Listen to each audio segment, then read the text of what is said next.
that a sweet song, that John Denver song? I was sharing with Kara, I was like, it's kind of corny. And Kendra's like, no, we like corny. That's really sweet. That's really sweet. So I'm glad to see everybody this morning. Last Sunday, Reverend Kendra shared the astrology of Scorpio. And in her closing meditation, she talked about letting go of the waste and allowing the compost to transform into rich soil. That soil that's perfect and special for each of us and our creations. And we can sprinkle that compost over other seeds or other plants. And those are the seeds and the plants the divine and you are planting. And so that leads right into what I want to share today. We've all likely heard the term or the phrase, planting the seeds. But what does it mean?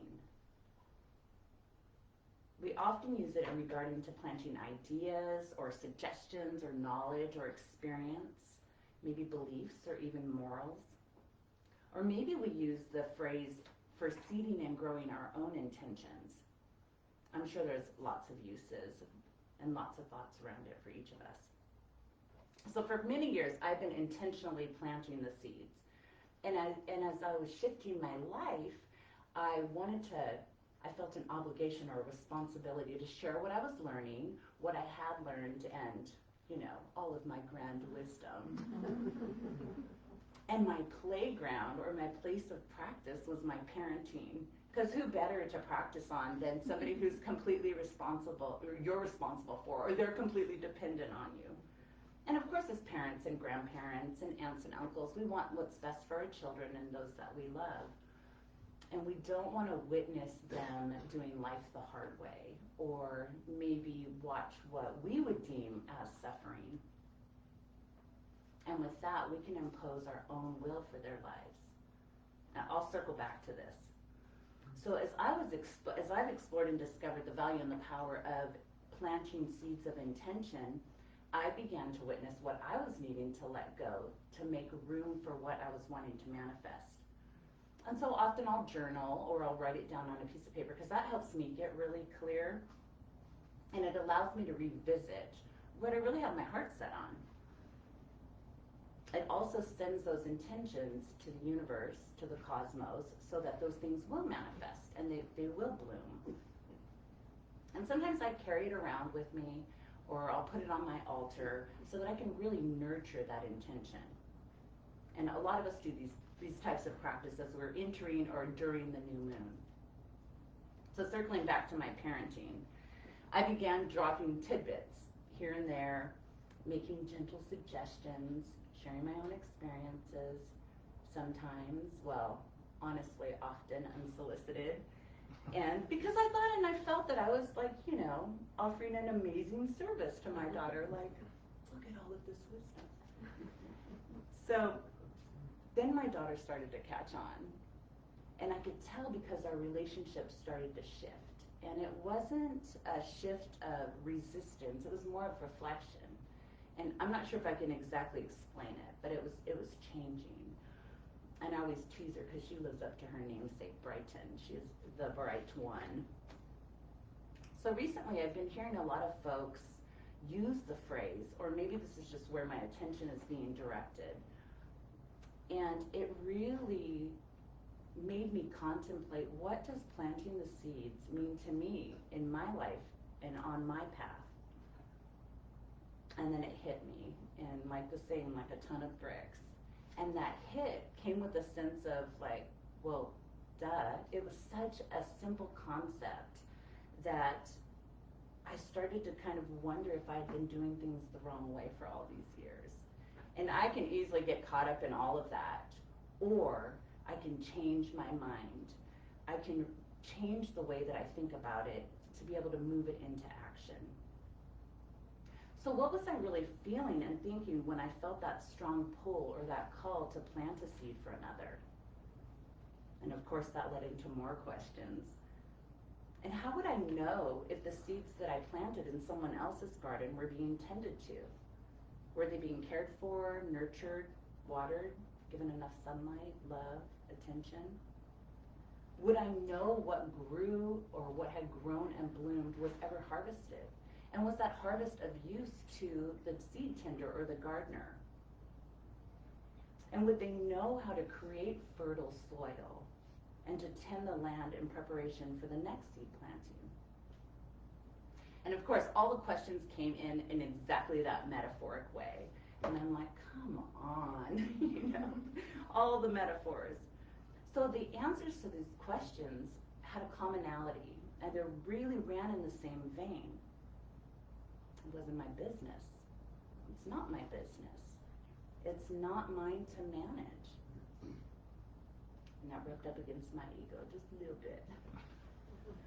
But it led me to the realization that I need to focus on planting seeds in my own garden, that I'm responsible for what I sow and what I nurture. I'm at choice, and I can choose what that looks like. Maybe it's a expansive, huge, lush garden, or maybe it's just a few flower pots in my entryway. And perhaps the way to share what I've learned is what I'm planting, or what I'm tending to, what I'm growing, is to extend an invitation to my daughter, my son-in-law, my grandson, my family, and my friends, for them to come and witness and encourage or enjoy my spiritual garden. Witness the love and the time, the attention, the patience that goes into manifesting and growing what I've planted. And with this came a sense of peace. And actually, it was more of a sense of relief. It was like a weight that I'd been carrying for a really long time was lifted. And it's allowing me to step back and evaluate and shift into a more neutral or a natural state.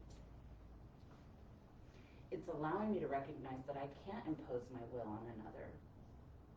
And that shift is offering me some pretty tough direct practice and the opportunity to live it. And I just love how the universe, the divine, God, gives us those messages, those nudges, those tugs, those downloads, awareness around certain experiences. And I do my best to listen, and I give myself grace when I need to recalibrate because I'm not listening. So how do we tend to our spiritual garden? What seeds are we planting? And we know seeds are important because to produce something, we need a seed. And maybe that seed is something that we were shown or taught as a child, or maybe it's something that we've read, something we've studied, a podcast, a simple conversation. Someone or something placed that seed in our spiritual dirt. And is that spiritual dirt, or that soil, or that soul, rich with dense nutrients? Because sometimes we have to try lots of different approaches or techniques to get our soil properly balanced, right? And I think of the soil or the earth as that foundation. And if it is sturdy and balanced, we can grow or build whatever we want on it or in it. And it's true, a seed can grow in soil even if it's not being tended to, but it will produce better in good or God soil. So what about weeding our garden? I found this article that gives a spiritual explanation of why weeds grow in our lawn or in our garden. So weeds are wild plants, and we can think of them as thought based on our own perception of truth. Thought based on our own perception of truth. Growing where it's not desired because it's competing with the plants we've cultivated, which those can be our thoughts based in absolute truth. And we know weeds are hardy and they reproduce really quickly, but like a healthy plant, a weed grows from a seed or a thought. And a seed must be planted in the soil or the mind in order for it to take root. And weeds grow with light or energy and carbon dioxide or feedback and water, emotion or drama. And the more food or the power that the weed is given, the stronger it will root within us. And it will germinate more, creating more of the same. Because remembering, energy follows that attention. And we can choose to deal with these weeds before they have a chance to grow. And I love the explanation that the article gave. It says we can apply a pre-emergent weed chemical, a different perspective, to our garden to prevent weeds from growing. And this can be applied before germination. We can don protective wear such as eyeglasses, clarity, and gloves, detachment, when applying.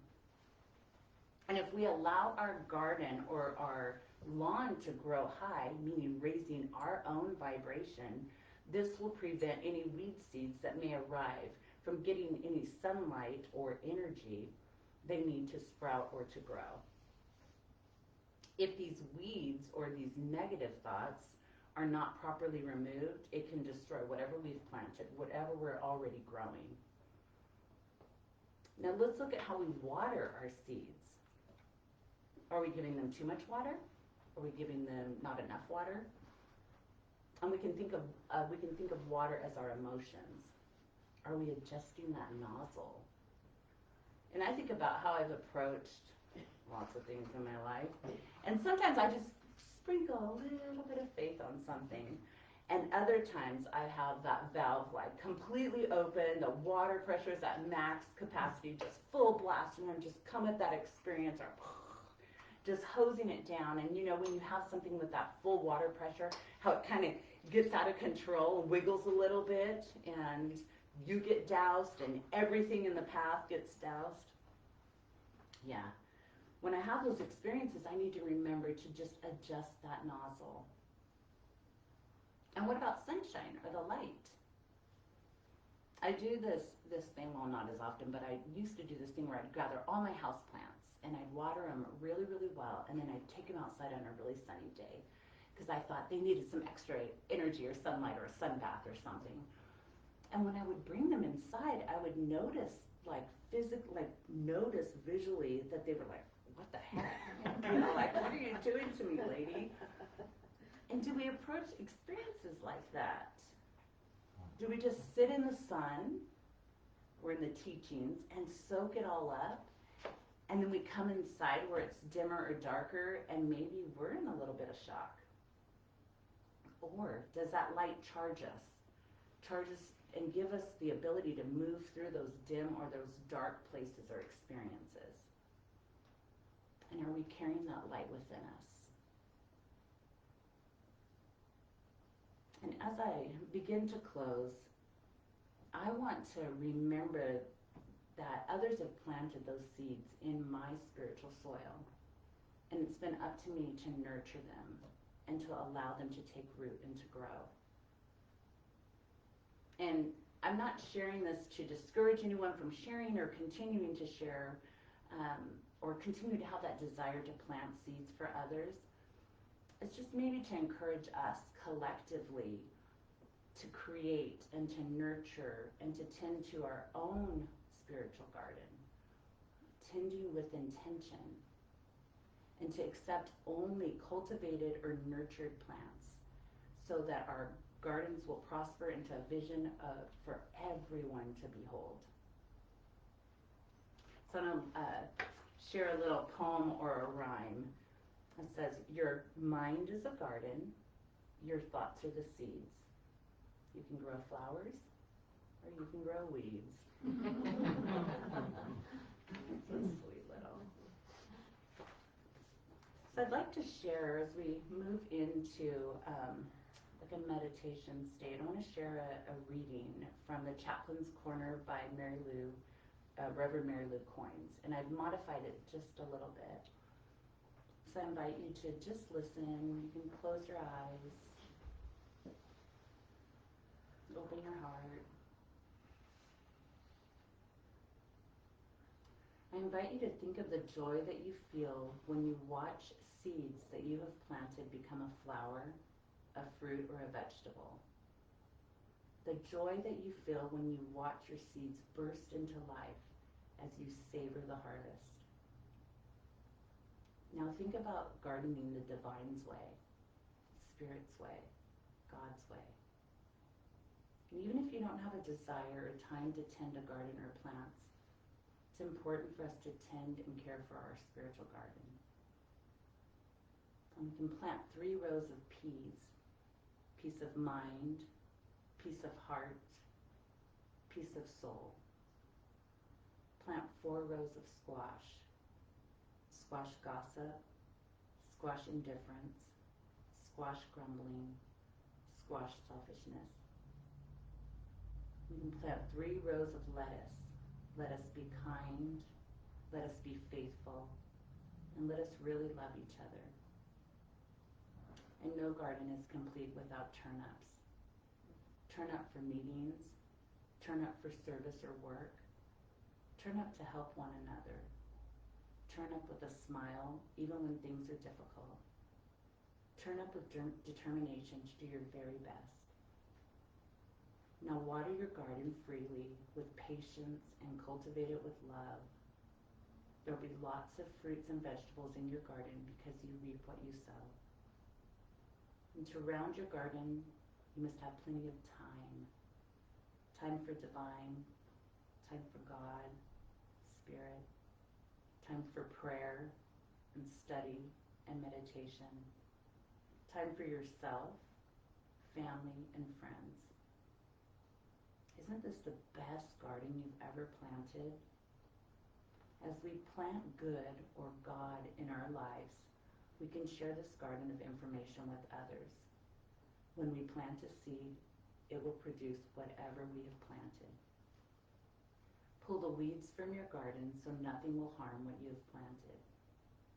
Even if we start with just 1 seed, it will eventually produce more than 1 fruit. Each garden is planted with many types of seeds, and as we water those seeds, they sprout and they flourish, increasing whatever we have planted. So I invite you to set your intention on planting good seeds, or seeds that are for your highest and greatest good.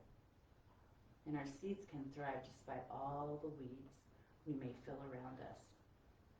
Take the time to till your soil, your soul, before you plant, so only the best crop will grow from what you have sown. You are the gardener. No one is planting your seeds for you, and you will reap what you sow. And let that be true for each of us. And so it is.